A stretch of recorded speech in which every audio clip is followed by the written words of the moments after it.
We have a lot to cover in today's video, including the latest trade talk around the NHL. Today's trade rumors focus on teams like Montreal, Buffalo, Philadelphia, the New York Rangers, possibly the New York Islanders as well. We have a major update on Blues defenseman Torrey Krug. Joe Pavelski is retiring. We also have news on Montreal hiring a new head coach for their AHL team, and lots of signings as well, including Arthur Silovs and Simon Holmstrom. All that and more coming up next. So welcome back to another video here at Top Shelf Hockey. As I mentioned, we have lots to cover here today. Lots of news, some signings, some UFA rumors, and some trade talk as well.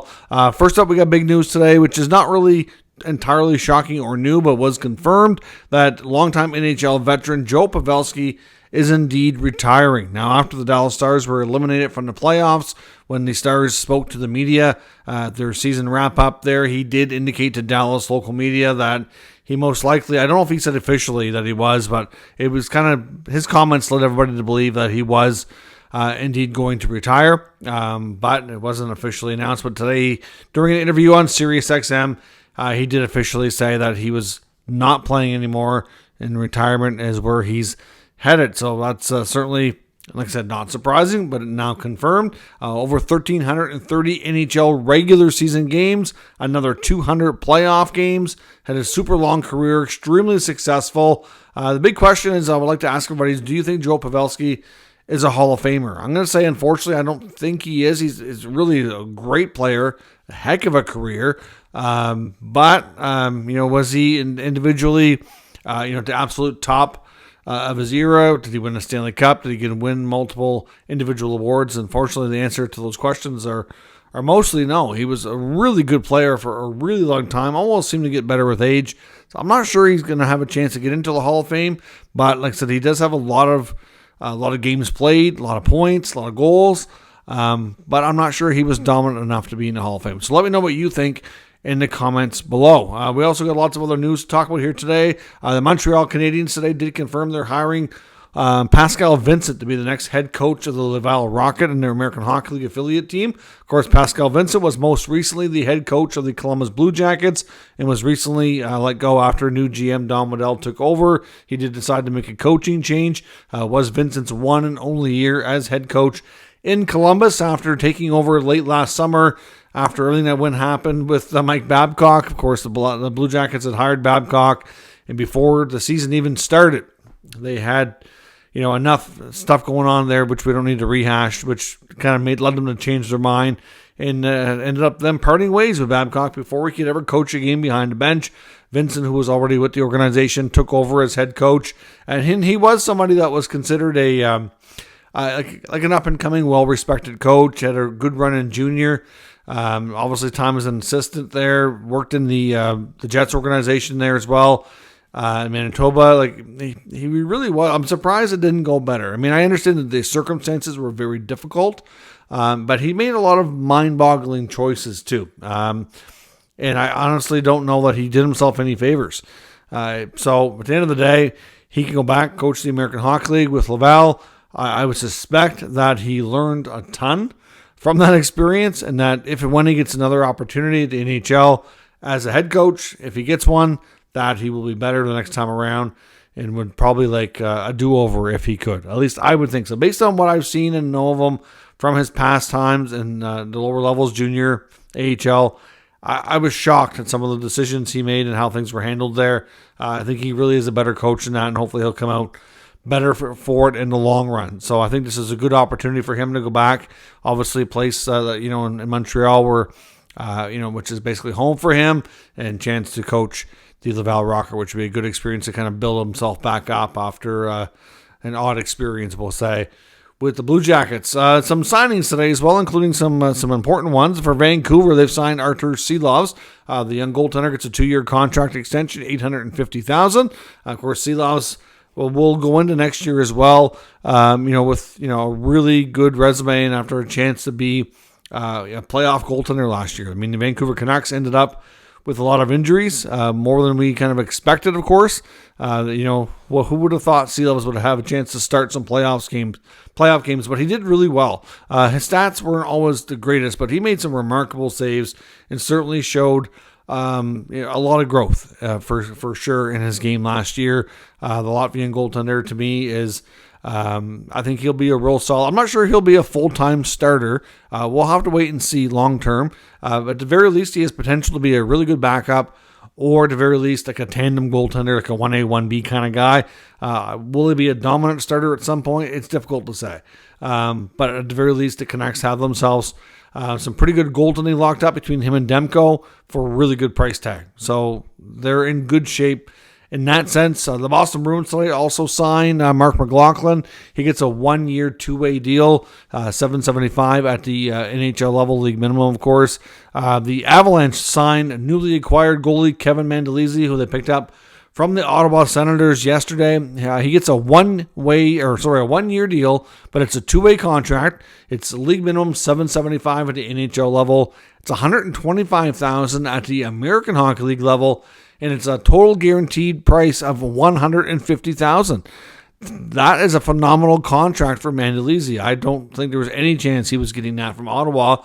Like I said, based on Ottawa's situation, he was probably going to end up being the number 5 on the depth chart. So, like I said, they basically did him a solid by moving him to a team where he'd get a better opportunity, and at the very least could move up on that chart to be maybe a 3 or at worst a 4, but probably a 3.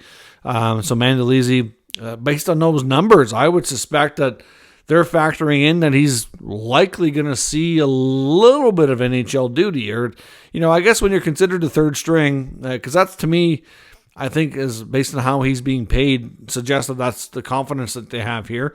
That, obviously if they run into any injuries, and between the other goalies that they have here, it's likely going to happen, that he'll see at least a little bit of NHL action next year. Except he's got a few games with the Sens, and he did okay. His save percentage was like .916 or .915 or something. So at the end of the day, Mandolese, I think, will get a good opportunity, and hopefully things work out for him there. He's certainly, like I said, he's just a good kid, somebody you can definitely have an easy time cheering for. The New York Islanders have signed Simon Holmstrom today. Of course, I thought this might come yesterday, because obviously the qualifying offers were expiring yesterday at the end of the day. He gets a 1-year deal, $850. Now, of course, the qualifying offer was $874. So he actually takes less than that, but the problem is that his qualifying offer was not a 1-way contract. It was a 2-way contract. So even though it was a higher amount of $874, he also would have been paid less at the American Hockey League level as well. Not to say that he'll necessarily have to go down to the American Hockey League, for sure. I think he had a nice season last year, brought 15 goals, and probably deserved a 1-way deal, which is what he got. So he gets, like I said, it looks like it's less, but at the end of the day, it's a 1-way contract, which is more important for him. So for any reason, he ends up trying to be sent down to the minors, he's still going to make the same money. So if it would have happened on the other contract, he would have made less. But based on the roster and how he played last year, I don't think Simon Holmstrom is going to the minors next year. I think he's seen the end of his time in Bridgeport. He had a real nice season, and I think he can continue to build on that, hopefully, and work his way up the Islanders lineup. At least that's what they would like to see, and I think it certainly seems possible. Now, as I mentioned, we got some pretty big news today on Blues defenseman Torrey Krug. There's been some talk about him recently, about potential trade talk as well. The Blues have been wanting to move Krug for the better part of over a year, dating back to last offseason and part of last season leading to the deadline. So it's been like a year and a half that they've been wanting to move on. They haven't really been thrilled with how this contract has worked out, that he signed a 7-year deal there as a free agent. Of course, that was a signing that came, I think it was, if I remember correctly, I believe it was right after they lost Alex Pietrangelo to Vegas. In free agency, they signed Krug. So it was almost like a reactionary move. And really, at the end of the day, based on who was on the market, you lost a good defenseman in Pietrangelo. Krug's available. I understood why they were going in that direction, but he hasn't had the durability. I think he's definitely been dealing with some stuff. And this announcement today kind of confirms some things. So essentially what the Blues have said is that Torrey Krug has been diagnosed with pre-arthritic changes in his left ankle, and he's going to be reevaluated in 6 to 8 weeks. If it's determined at that point that he needs surgery, he's going to miss the entire 24-25 campaign, at which point St. Louis would be free to place him on long-term injured reserve. And based on the number of defensemen they have on their roster and their cap situation, they may or may not need to do that, but it's going to be an option if it leads to that for sure. There's been some talk most recently about, some trades. Obviously, after they signed Ryan Suter, kind of raised some eyebrows. I don't know. It's just funny how nobody's reported it. This is not leaked out that he's been dealing with this. It just seems like a little bit of odd timing in a sense. So I don't know either. The player's been dealing with this, and maybe he's like, you know what, I'm fed up with all the trade talk. I've got this issue with my ankle foot that I've been dealing with for an extended time. I need to get it seen to, and maybe, they can't move me if I'm not healthy. And you never know. Players play through a lot of stuff, and I've heard numerous players over the years end up, finally taking time to have a surgery and be like, yeah, I probably should have had this surgery a couple of years ago. I've been putting it off, playing through it. Training in the off season has been tough. And, I'm not saying that's the case, but I know there's been lots of cases like that. And I do wonder if, because the pre-arthritic changes would indicate that there's been a lot of injuries in this area before, and it's kind of the wear and tear. It's really taking its toll for sure. And it's going to be, a pretty big surgery if he has it, which explains why he would be out for the entire campaign. But it was like I said, after the Suter signing happened, there was some trade talk about, a lot of insiders were saying they'd love to be able to move Krug. I did see some rumblings that around the time, I think it was probably closer to the draft, there was some talk that he had blocked a trade again, that they tried to move him to the Anaheim Ducks. I don't know what the return was going to be, but there was some talk around Krug at that time. And of course, it never really got any further because he used his no trade clause to block the deal, like he did going to Philadelphia last year. So, like I said, I'm not sure if this is something that the Blues doctors have been pushing for him to do or what have you, but it's a big change no matter what.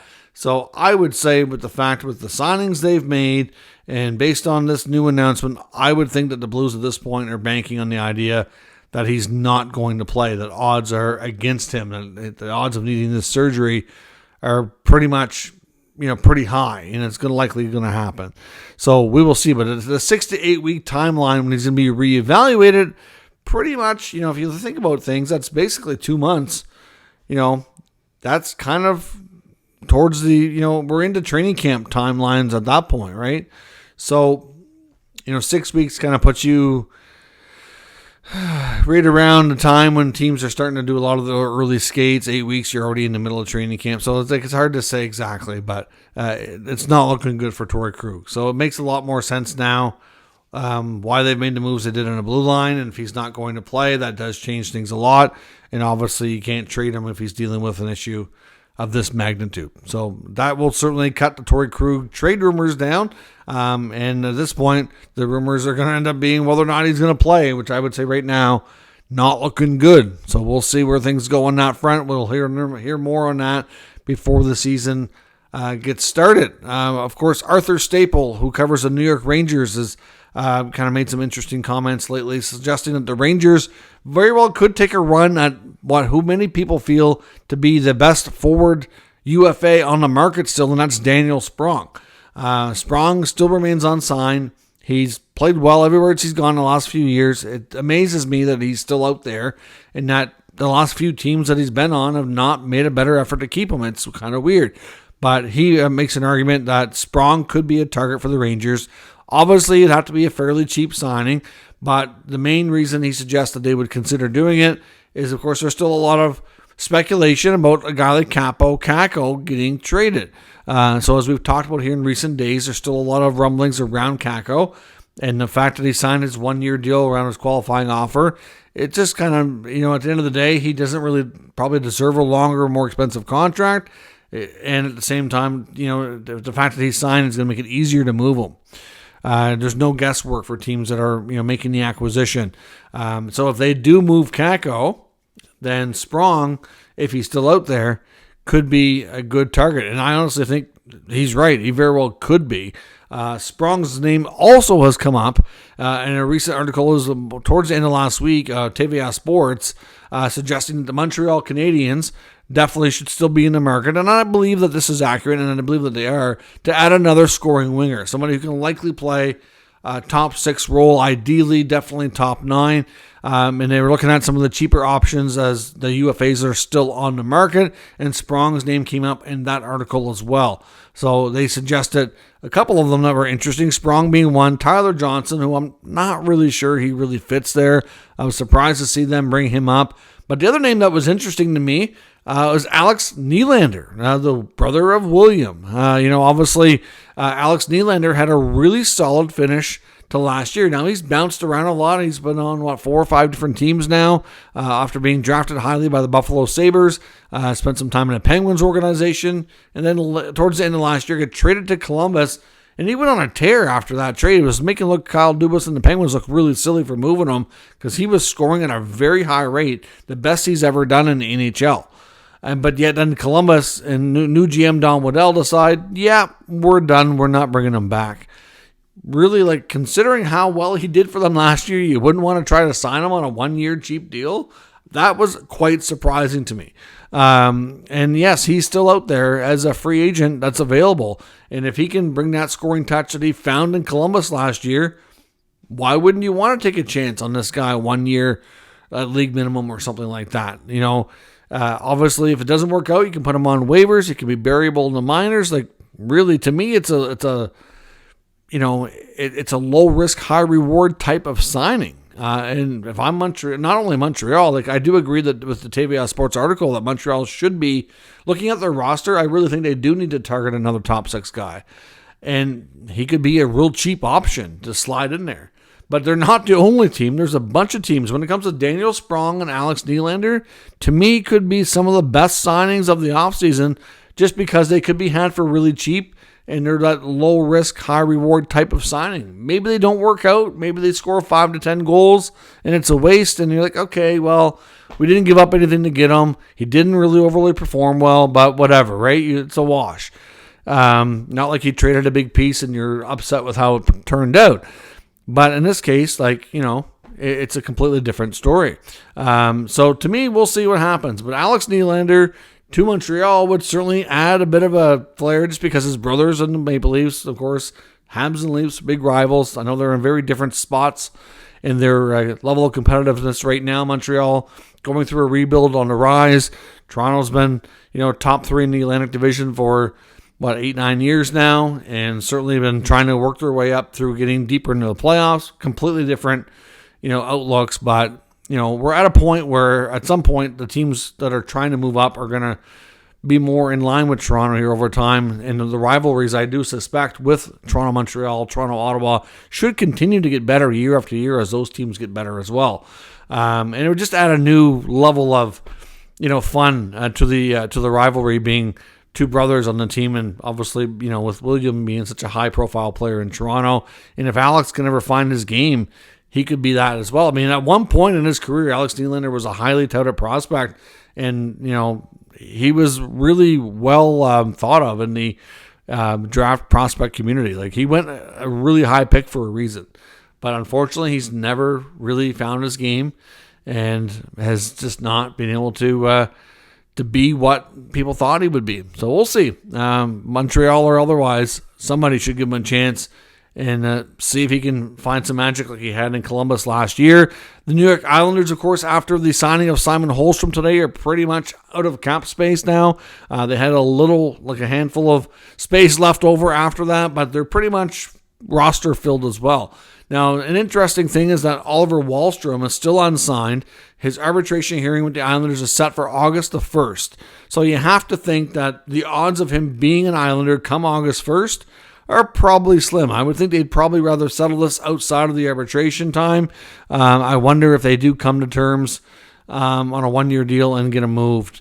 Because at the end of the day, I don't know that they really have a spot for him now. If you look at guys that have come up and kind of taken sponsor between Fasching and Holmstrom and McLean, they don't really have room for Wahlstrom anymore.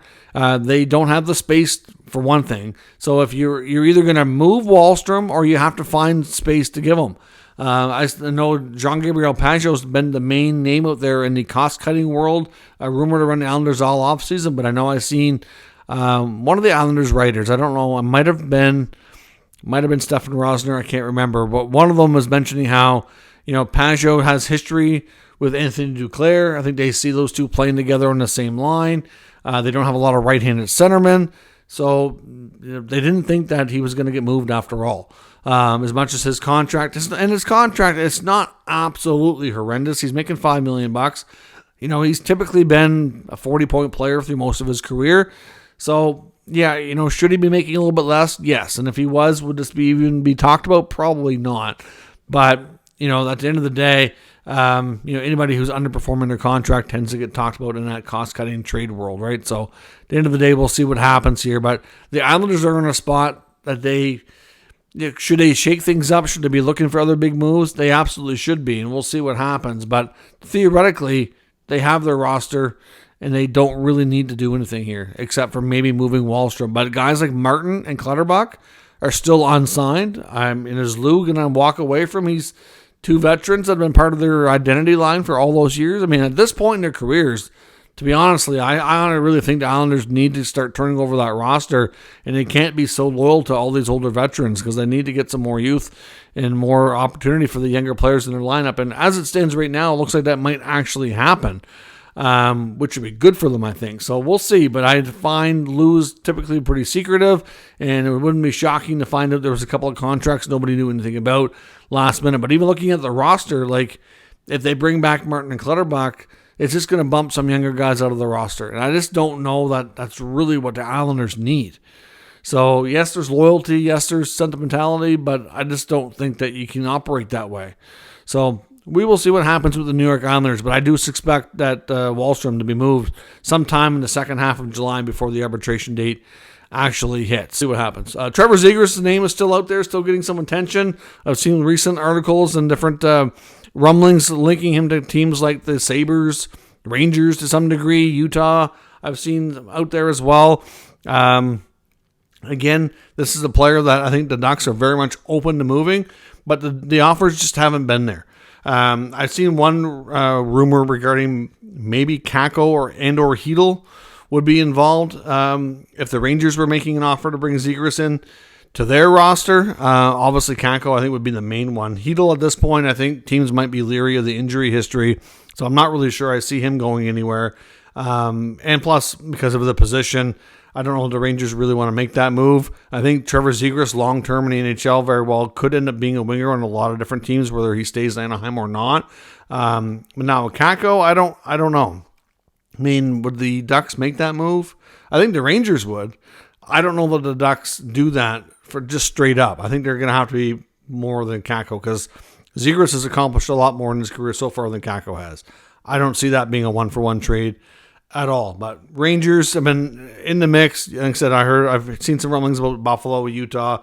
The Sabres don't seem like they're completely done doing their business. They still have some other contracts that are, outstanding to get finished up here. And we'll see if Kevin Adams can make a better trade than he did for the Ryan McLeod one. I'm still not crazy about them giving up Matt Savoy, but we'll see long-term how that works out. Back to the Montreal Canadiens, of course, looking for that top six forward.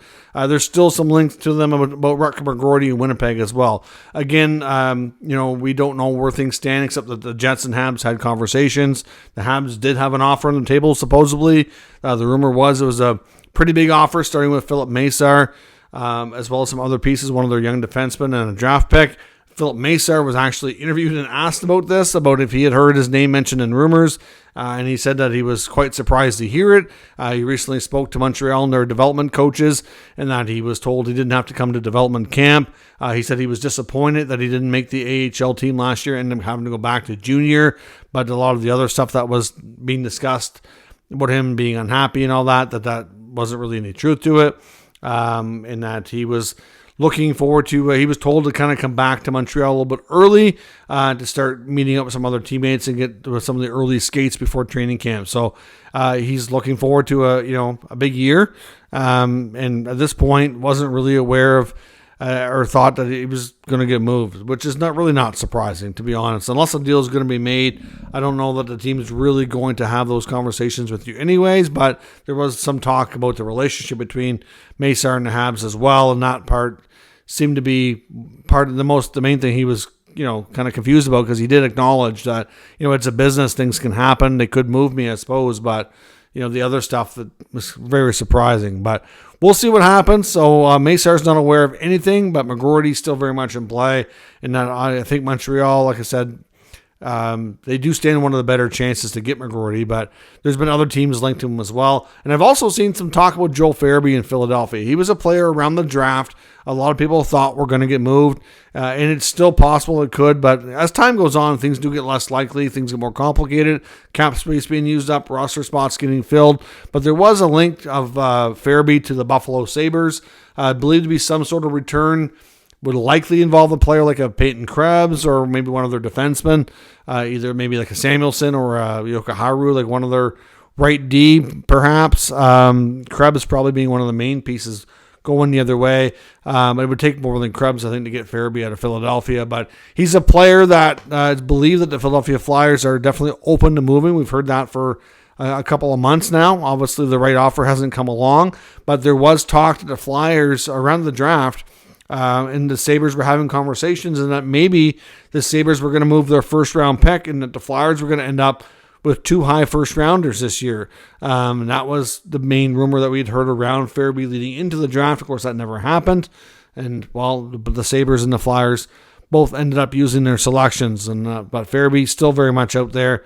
I don't know if they're going to really make a serious push here. Like I said, we've heard the Sabres linked to the other guys like Zegras too. I do think they'd like to add another forward, but at the same time, cap-wise, I think they're kind of, looking at everything. They don't have all their RFA business done just yet, so they're kind of probably want to wait and see what happens. But I think Farabee would be a great fit on a few teams. But, obviously Buffalo to him also does make some sense. I mean, a top 6 forward, especially after the buyout of Jeff Skinner, somebody who can come in and be a younger version, more consistent version of what he was signed to do, would make sense for Buffalo. Because obviously a guy like, comes in like Ryan McLeod, he's not going to do that. He's going to play in your bottom 6. So they definitely lost some scoring, and they could certainly use a player of that magnitude to help replace it. But again, no real concrete talks there. We haven't really heard as much really since the draft. There's just been some rumblings that he's still available. There's still teams interested, but again, things are a little quieter right now on that front. Just there's interest out there.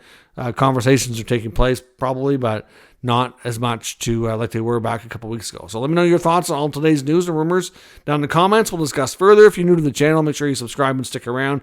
We'll keep you up to date with all the news, rumors, and analysis of all 32 NHL teams. Thanks for watching. I'll catch you next time.